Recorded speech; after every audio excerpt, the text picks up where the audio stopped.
Ngayon ang ating i-recap ay isang movie na pinamagatang Colors of Evil Red, na ipinalabas taong 2024. Ngunit bago ang lahat, please subscribe and click the notification bell upang ma-notify kayo sa aking mga paparating na uploads. Isang araw, natuklasan ang bangkay ng isang babae na lumulutang sa tubig. Nagudyok ito kay Dr. Thaddeus mula sa Forensic Department na magmadali sa pinangyarihan, para sa isang detalyadong pagsusuri. Sa pagsisimula niya sa kanyang trabaho, ang bigat ng sitwasyon ay naging maliwanag. Hindi nagtagal, dumating si Prosecutor Bilski at agad na humingi ng impormasyon tungkol sa mga pangyayari at sino mang mga potensyal na sospek. Ang biktima na kinilalang si Monica ay brutal na pinaslang. Tinanggal ang kanyang mga labi, at ang kanyang maselang bahagi ng katawan ay malubhang binugbog, na nagmungkahi ng isang sexual na pag-atake, kahit na walang ebidensya sa DNA na natagpuan. Ito ay malinaw na ang salarin ay magaling, dahil walang iniwan na mga bakas upang makilala ang mga ito. Si Bilski na sumasalamin sa likas na katangian ng krimen, ay naghinala na isang psychopath ang gumawa nito, na nasisiyahan sa pagpatay sa isang tao na walang direktang koneksyon sa kanya. Ang kalupitan at katumpakan ng paggawa ng krimen, ay nagmungkahi ng isang individual na malalim na nababagabag. Habang nagbubukas ang pagsisiyasat, lumitaw ang isang nakakatakot na koneksyon. 15 taon na ang nakaraan, isang katulad na kaso ang naganap. Si Seneta ay pinatay sa parehong paraan, na tinanggal din ang kanyang mga labi. Ang kanyang kasintahang si Jack Ubiak ay nahatulan sa krimen na iyon, at bago lang nakalabas mula sa bilangguan. Dahil sa kapansin-pansin na pagkakatulad ng dalawang kaso, natural na bumagsak sa kanya ang hinala. Palibhasa ay determinadong matuklasan ang katotohanan, pumunta si Bilski upang tanungin si Jack Ubiak sa kanyang tahanan. Si Jack Ubiak na nakikitang nawasak, ay nagpupumilit na patunayan ang kanyang kawalang kasalanan. Ipinakita niya kay Bilski ang isang singsing na binili niya para kay Seneta, at iginiit na napagbintangan siya sa isang krimen na hindi niya ginawa. Ang emosyonal na bigat ni Jack Ubiak ay naging dahilan kay Bilski na huminto sa investigasyon. Naramdaman niya ang malalim na sinseridad at dalamhati sa mga salita ng lalaki, kaya nagdalawang isip siya sa pagkakasangkot nito sa pagpatay kay Monica. Sa kabila ng kanyang mga pagdududa, ang kakulangan ng isang matibay na alibay para kay Jack Ubiak, ay nagawang mahirap alisin sa kanya ang hinala.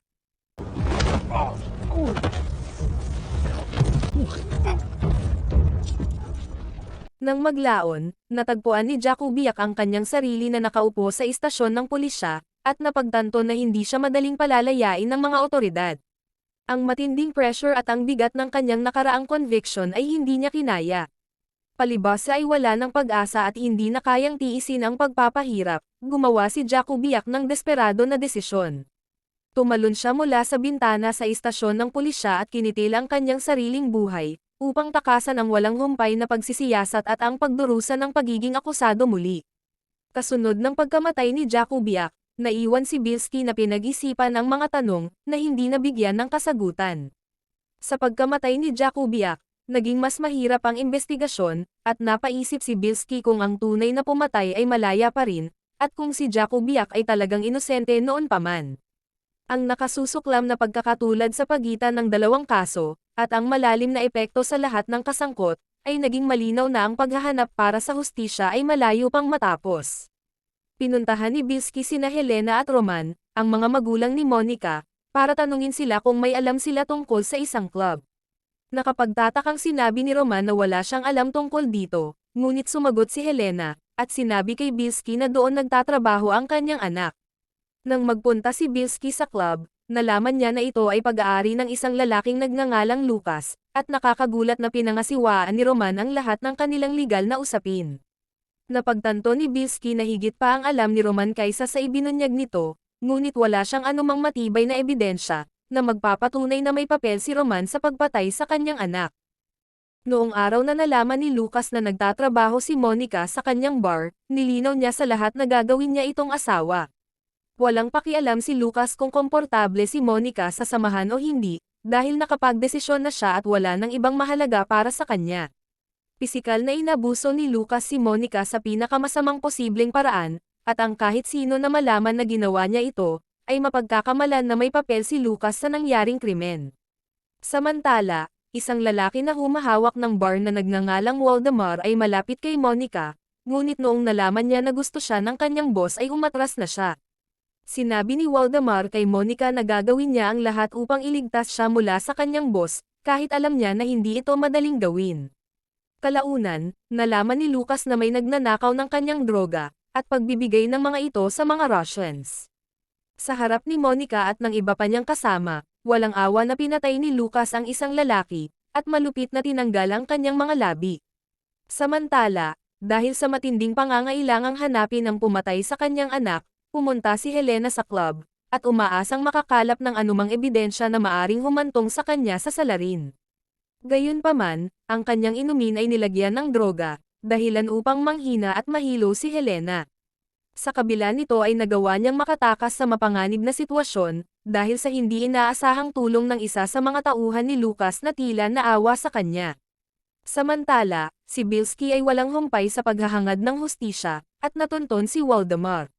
Plano niyang ilagay si Waldemar sa kustodiya, umaasang makakuha ng mahalagang impormasyon mula sa kanya. Gayunpaman, bago pa maihayag ni Waldemar ang anuman, ang isa sa mga kasamahan ni Bilski na si Spider ay pumasok at binaril si Waldemar. Galit na hinarap ni Bilski si Spider, at binigyang diin na si Waldemar ang tanging pag-asa nila sa pagkakasangkot ni Lucas. Ang pagsisiyasat ay nagkaroon ng hindi inaasahan at makabuluhang pagbabago, nang magpasya si Roman na magharap ng ebidensya. Si Roman na dating naging malapit kay Lucas, ay nagbigay ng patunay na si Lucas ang responsable sa pagpatay kay Monica at sa dalawa pang nakaraang biktima. Nagsiwalat din si Roman ng isang malalim na personal na motibo para sa kanyang mga aksyon. Ilang araw bago ang pagpatay kay Monica, natuklasan niya ang mga intensyon ni Lucas sa kanyang anak. Nakiusap si Roman kay Lucas na iwanan ang kanyang anak, kapalit ng kanyang hindi natitinag na katapatan. Habang ibinahagi ni Roman ang kanyang kwento, naging malinaw na siya ay nabubuhay sa isang estado ng takot. Nababagabag din siya sa pagitan ng pagprotekta sa kanyang anak, at ang kanyang sapilitang katapatan kay Lucas. Ang kanyang desisyon na lumantad ay isang desperado na hakbang, umaasa na makita ang hustisya na ihain para kay Monica at sa iba pang mga biktima. Ang bagong ebidensyang ito ay nagbigay kay Bilski ng lakas upang ibagsak si Lucas, ngunit nagpakita rin ito ng bagong problema sa kaso. Kailangan ni Bilski na harapin ang mapanganib na katiwalian sa loob ng kanyang sariling koponan. Alam na ang pagkakanulo sa kanila ni Spider ay naglagay sa panganib ng kanilang buong operasyon. Kailangan din niyang tiyakin ang kaligtasan ni Roman, dahil ang kanyang testimonya ay napakahalaga sa paghatol kay Lucas. Batid ni Bilski na ang landas tungo sa hustisya, ay puno ng panganib at kawalan ng katiyakan. Gayunpaman, ngayong hawak na niya ang ebidensya galing kay Roman, higit na determinado si Bilski na dalhin si Lucas sa katarungan, at ibunyag ang buong lawak ng kanyang mga krimen. Kumilos si Bilski para arestuhin si Lucas, ngunit walang nakitang ebidensya sa kanyang bahay. Tila inaasahan ni Lucas ang pag-aresto sa kanya, at nilinis niyang mabuti ang kanyang bahay bago dumating ang mga pulis. Gayunpaman, nakahanap si Bilski ng bracelet na gawa sa balat ng tao, na nag-uugnay kay Lucas sa pagpatay kay Seneta. Inamin ni Lucas ang kanyang mga krimen, ngunit itinanggi ang anumang pagkakasangkot sa pagpatay kay Monica. Lalong naguluhan si Bilski, at nakaramdam ng kakulangan sa investigasyon. Sa kalaunan ay ipinahayag na si Lucas ay nagsasabi ng katotohanan na hindi niya pinatay si Monica, at totoong nagkaroon siya ng pagmamahal dito at gusto niya itong pakasalan. Gayunpaman, inabuso ni Lucas si Monica, at ginawang impyerno ang kanyang buhay. Nang malaman ni Lucas na balak ni Monica na magsumbong sa mga pulis, mas lalo pa niyang ginawa ang pagpapahirap sa buhay ng dalaga. Dahil dito, pinuntahan ni Monica si Mario, ang anak ni Thaddeus, at dinala siya nito sa iba nilang bahay. Matagal nang may gusto si Mario kay Monica, at gusto niya itong ligawan ng gabing iyon. Gayunpaman, sinabi ni Monica na hindi siya komportable na gawin ito, dahil alam niya na si Thaddeus at ang kanyang ina na si Helena ay may relasyon. Hindi naramdaman ni Monica na ito ang tama nilang gawin, ngunit walang balak si Mario na huminto. Naging marahas siya at nang lumaban si Monica, hinawakan niya ang mukha nito at inuntog ang kanyang ulo sa sahig ng maraming beses. Dahil sa lakas nito, hindi sinadya ni Mario na patayin si Monica, ngunit aksidenteng nasugatan ito at sumuko sa katagalan. Gustong puntahan ni Mario ang mga otoridad para sumuko, ngunit pinigilan siya ng ama. Bilang isang forensic expert na regular na nagtatrabaho sa mga bangkay, alam ni Thaddeus kung paano pangasiwaan ang mga ito nang walang maiwan na ebidensya. Nang nalaman niya na si Jack Ubiak ay nakalabas na mula sa bilangguan, nagpa siya si Thaddeus na ituro sa kanya ang lahat ng ebidensya ng pagpatay. Isang araw, habang si Helena ay nasa bahay ni Thaddeus, napansin niya sa mesa ang singsing ng kanyang anak. Sinadya itong iwan ni Mario, sa pag-asa na matuklasan ni Helena ang katotohanan. Ang pagtuklas ni Helena ng singsing ng anak ay isang malaking tulong sa kaso. Napagtanto na hindi na niya kayang panatilihin ang sikreto, tinurukan ni Thaddeus si Helena ng ineksyon at pagkatapos ay tinali siya sa upuan. Gayunpaman, nagawa ni Helena na makatakas, at pinilit niya si Thaddeus na harapin ang kanyang mga aksyon at aminin ang kanyang mga krimen. Binigyang diin ni Thaddeus na ang lahat ay isang aksidente, at umaasa sa ilang pangunawa o kapatawaran. Samantala, pinagsama-sama ni Bilski ang mga pahiwatig, at natuklasan na sangkot si Mario sa pagpatay. Ngunit pagdating niya sa lugar ni Thaddeus, natuklasan na binawi na nito ang kanyang sariling buhay, dahil sa pagkakasala at takot na harapin ang hustisya. Sa isang dramatic na pagtatapos, natagpuan ni Mario ang kanyang sarili sa istasyon ng pulisya na puno ng pagsisisi at kalungkutan, sa pananakit sa isang tao na kanyang pinapahalagahan.